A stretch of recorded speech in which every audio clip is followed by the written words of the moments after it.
What's up, guys? Damocles here, and I got a request for a Technomancer budget build using no tier 3s and no legendaries, and I figured I would do it. Technomancer was my first ever class to CT15. It's where I did a lot of my farming. Um, when I created my first Technomancer endgame video, which you can go and check out on my channel, there were some tier 3s in it because I was just doing normal progress. But now that everybody seems to be liking these new budget builds, like the Pyromancer budget build that we just did and the Melee Devastator budget build that we just did, I figured why not go for this one. So that's what we're gonna do. As always, if you find this useful, like, comment, subscribe. Really helps the channel out. And let me just do a quick breakdown real quick. So in terms of mods, emergency stance, I'm going to tell you, if you're struggling to climb, there's no reason not to use emergency stance. Your goal should be to survive and do as much damage as possible. Minimize the amount of defensive mods you need, maximize the amount of damage mods you're using, and emergency stance right now, bar none, is the best defensive mod in the game, whether or not it's bugged or not. It's just super good, 65% damage reduction. Some people think it's bugged, where it's giving you a 65% damage reduction permanently once it's activated. I have no idea, but regardless, it doesn't matter. If anybody gives you shit about them, tell them to shove it. And I'm going to do the same thing. If you don't like this because it's using emergency stance, whatever. The video is not for you. This video is for people struggling to climb. Now that that's out of the way, Bloodlust, probably the best tier 2 mod for firepower that you can possibly have, so make sure you have that on your build. Damage Absorber and Crit Stack. Damage Absorber gives you a ton of armor. You can see it's 52k armor. My armor is 103. It effectively doubles my armor and gives you some more resist. But it's not really needed if you're using emergency stance, but when you're using them combined, it really goes through the roof. Crit Stack. Normally I would have had like tier 3 Sharp Eye on this, but I replaced it with Crit Stack because it's another firepower boost, and you want firepower boosts. For Technomancer, you want to be maximize the amount of blighted rounds that you use. I just have spare mag on here because in case you screw up, in case you don't end up getting those kills, it makes it so your run isn't completely ruined because you lose blighted rounds. Radical Therapy is another just blanket 15% damage increase because you're always going to want to be using blighted rounds. If you want a tier 3 version, use Euthanizer. That's what I replaced it with. Toxic Lead, that's going to be your best ammo refresh mod. Bullet Kindling is not useful in this whatsoever, so again, we're not super optimized. You don't have to be super optimized. It's just me showing you how to do this, and really Toxic Lead is the thing you want. Critical Analysis, not the best, but again, we're going for budget, so 15% crit for a tier 1 mod, pretty fine. Dum Dum Bullets is, just an assault weapon increase. We are going to be going with assault weapons and tactical rifles in this build. By the way, I'm doing this at CT15 already, unlike my other videos where I was going from CT14, CT15. I'm running out of character slots for making all these budget builds, and I just wanted to try and get this out there, so I'm going to, even though it'll be a little bit harder for me, I'll just run it on CT15 and, with level 50 gear instead of CT14 with level 49 gear. For weapons, tactical rifle variants, absolute best. Absolute best. I know in my previous endgame techno build, I was using a rifle, and that's totally fine. You can climb with that, but I believe tactical rifle is just a lot easier for most people in terms of aiming and just damage output. I'm using the pre-order tactical rifle from the Hell's Ranger bonus. You can go and farm one of these real easily. Mine obviously has a ton of firepower because I farmed for it. If you want to know how to farm for a good one, you can go check the video on my channel. It's super easy. Anybody can do it. But it comes with bone shrapnel, and then normally I would have killing spree or embalmers on it, but I put anomaly enhancement because I think that's probably the best tier 2 mod in terms of raw damage output.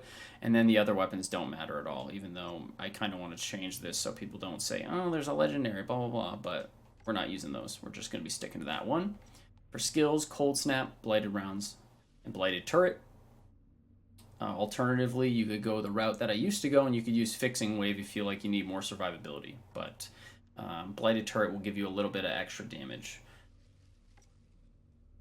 For the class tree, we go down to the bottom just to get some resistance pierce, because again, blighted rounds are hitting resistance. They are not hitting armor pen. So any armor pen nodes are basically worthless, like this one. We come down here to get your vulnerable status from toxic. That's always solid. We go and we pick up these, increased damage to toxic nodes, and then also the assault master node, not the sniper one. The assault master, because we're using a tactical rifle. We come all the way down here. We get the increased damage to all sources, and then we also stop by the end and we pick up empowering antenna. And this is the only reason why we're using blighted turret. No other reason. Do not spend any mods on blighted turret. It is worthless. The only reason why we're using it is to throw it out to get the 40% weapon damage bonus for 10 seconds.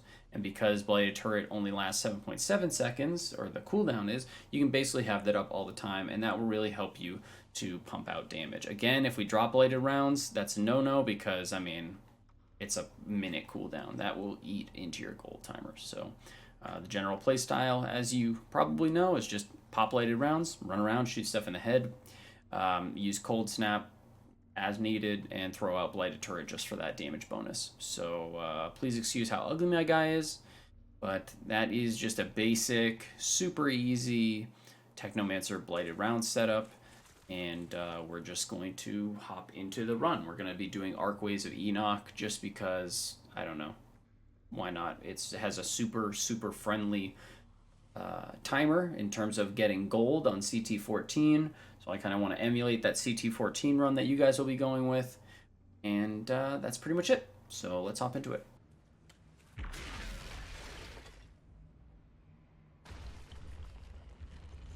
By the way, alternatively, you could run some, if you were running the pre-order rifle that comes with bone shrapnel, you could run something that increases your damage to bleeding targets. That could potentially be very useful as well. You'll have to forgive my aim. I've been playing basically Pyromancer non-stop for the past week and a half. And Melee Devastator, I actually haven't hopped on my Techno in such a long time. We just take our time. The nice thing about the tactical rifle is if you are using toxic lead, you are basically, what's the word I'm looking for? If you are using toxic lead, you're not going to be one-shotting things, you're going to be hitting it with multiple bursts, and that's very useful just because that's going to make it so your toxin gets on the target before it dies. I'm not sure if some of you know, but toxic lead actually doesn't work if you one-shot the target because it doesn't count as being affected by toxic. Again, because I have defensive stance on, I'm just standing and tanking some stuff. Whoops. When it comes to brood mothers, literally just go and if you can't hit the crit spot like you're on console like I am, it's okay to just hit a couple enemies, get your ammo back, go back to hitting the brood mother, hit some enemies, get your ammo back. And that's basically what I was doing.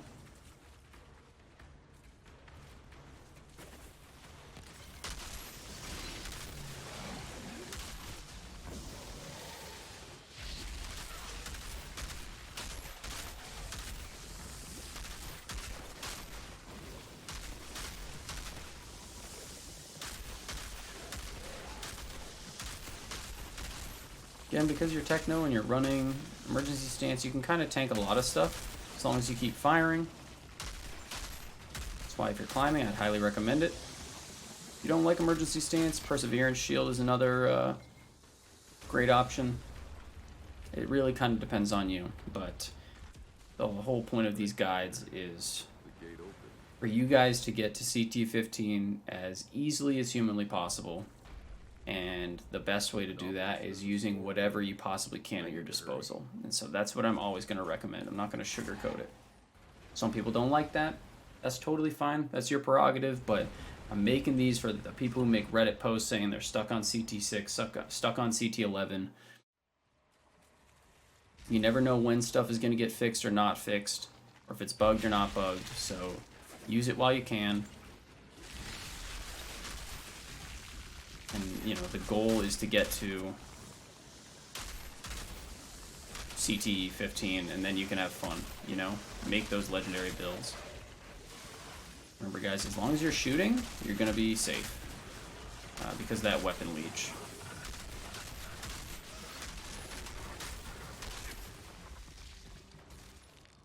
And the weapon leech combined with golem stance makes it so you can pretty much regen from anything. If you see me not tossing out blighted turret all the time, it's because I'm just being lazy, and it's, you know, 9 a.m. while I'm recording this.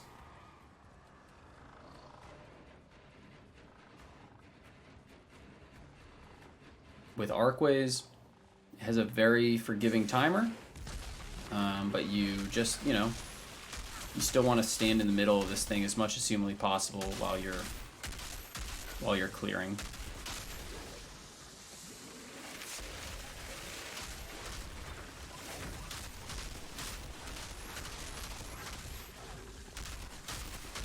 Doesn't really matter what's hitting you. You just have to hit it back and you'll regen.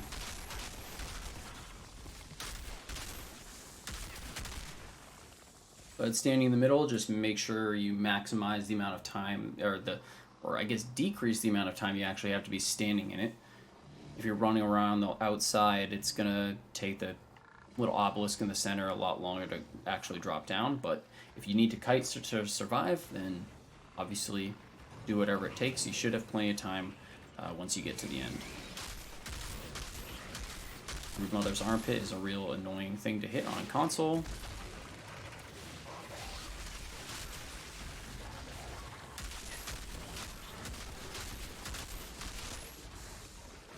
So we just do what we can, and then we swap back.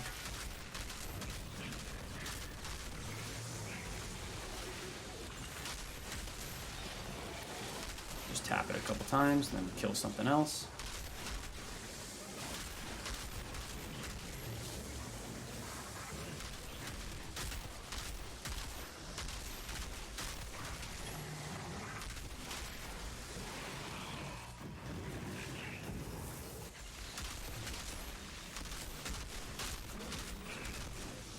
There we go.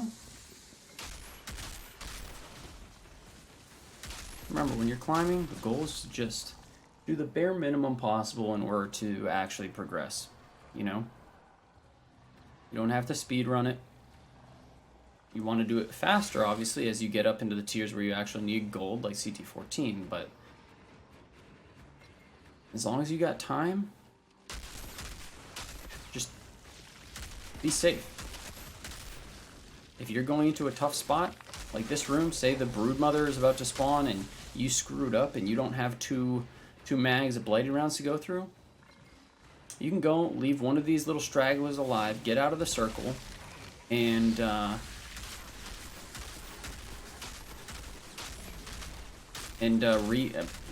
force reload your Blighted rounds so that it comes off cooldown, and then you can get a whole new set of Blighted rounds up, you know?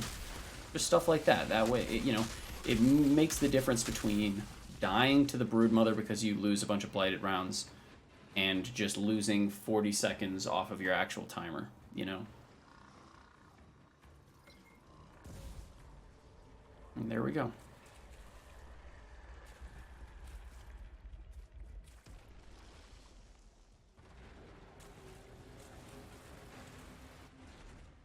Probably should have had some music playing while I was doing this, but doing it off stream just to get it out of the way this morning. That way we can go back to farming some cool stuff.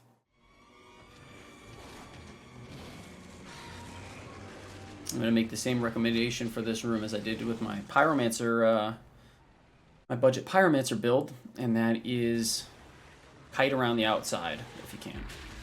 Kiting around the outside is super preferable.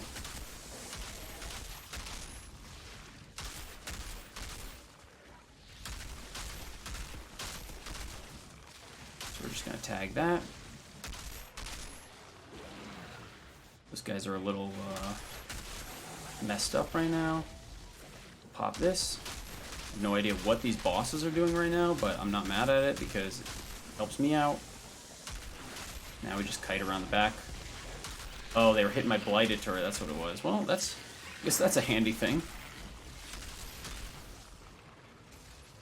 Gonna take out these dragonflies so we don't have to deal with them later on. Dragonflies are really annoying. Usually a lot more annoying with a anomaly build, but with a gun build that I have not played in quite some time, it's actually kind of nice. But because we're kiting around the outside of this room, it makes it so, like, see these little walls here? It makes it harder for the dragonflies to actually hit you if you're running any kind of other build. You know, so especially if you're under geared or something like that, it can be really nice to have that. All right, so now I'm gonna try and get some decent damage off, and then turn around and kill these guys for ammo. Now that our ammo is back, we're going plow into him again. Usually if you can get behind him a little bit, that's nice. Got a little low there. Uh-oh. There we go. Now we got plenty of time. So the goal is just survive. Take our time. I don't care if I'm not applying a ton of direct damage to the Broodmother or not. We just want to live. Got plenty of time. No reason to rush at all. Whoops. Getting strung up on some walls here. We might lose Blighted rounds. Actually, I'm going to wait 1 second for Cold Snap. That way I can get... Oh, he resisted it. That's unfortunate. It's okay, though.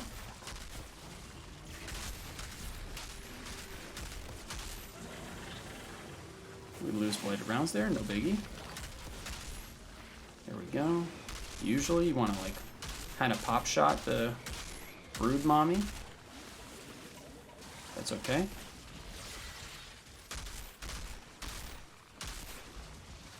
And there you go. Easy does it. Plenty of time still left on the clock.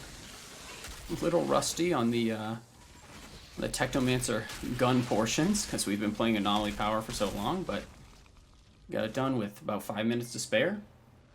I hope the narration didn't just fill in dead space. I hope it helped you guys out a little bit in terms of like what I'm thinking while I'm doing this. We didn't drop Blighted round one time, so that was pretty solid. And I mean, that's really what the goal is. You don't want to drop Blighted rounds, so if you can just go and tag a boss a little bit, you can see, I mean, I really didn't aim for the crit spots all that much. And it doesn't really help that I'm on console and the game doesn't really want you to hit those crit spots. But that's really all there is to it. You go and if you find you're losing a lot of Blighted rounds, go tag the boss a little bit. I usually will drop it, you know, maybe I'll let my ammo get to like 20 shots left in the magazine before I go and shoot at another mini enemy in order to replenish my rounds. Once my rounds are back up to 40, I'll switch back to the Broodmother. You just kind of cycle through that, but that's really all there was to it, guys. That's it. I hope you found this video to be useful. Just as a reminder, I have a similar video using just Blighted round, not Blighted round, sorry, just using mid-tree Anomaly Pyro with no tier 3s and no legendaries, and a build for Devastator where I literally just used melee attacks the entire way to CT15, and that has no tier 3s and no legendaries as well. So if you need help at all with budget builds, like feel free to ask. If you have any suggestions, if you have any recommendations, if you want to see a certain type of build, if you want to see a certain thing, feel free to ask away. I try and reply to every single comment I can. I stream like literally 24/7 from like 8 a.m. in the morning Eastern time to whenever I feel like getting off. And I just want to make stuff that you guys want to watch, and I want to help you guys out. I also have some great endgame stuff too, because endgame is what I really love to do, and that's why I'm trying to get you guys to endgame. So again, use whatever you possibly can to get to where you need to be. We had 5 minutes left on the clock for Archways of Enoch. It's a very safe one to run for your gold CT14s and CT15s if you're lacking in gear, but we had 5 minutes left. We could have sacked, you know, you don't need to have an optimized build, obviously, right? Like bullet kindling, I'm not using it at all. You don't have to use emergency stance, but again, it will help you out tremendously, and that's what this is for. It's for you guys to be able to clear as easily as possible. Everybody who doesn't like it can shove it, because that's not meant for you. I totally forgot to mention this before, but for stats, you're going to be wanting bonus firepower, long range, close range. That's it. For Blighted rounds builds, you do not need any legendaries ever. The optimized Blighted, the best possible Blighted rounds build you can make does not have any legendary armor pieces. None. Zip. So, um, again, I hope you guys liked this. Please show me some love in the comments if this helped you out at all. I really like hearing from people who say, hey, I got from CT11 to CT12. I got from CT11 to CT15. Like, I really hope this helped you out. And that's going to be it for me, guys. Damocles out.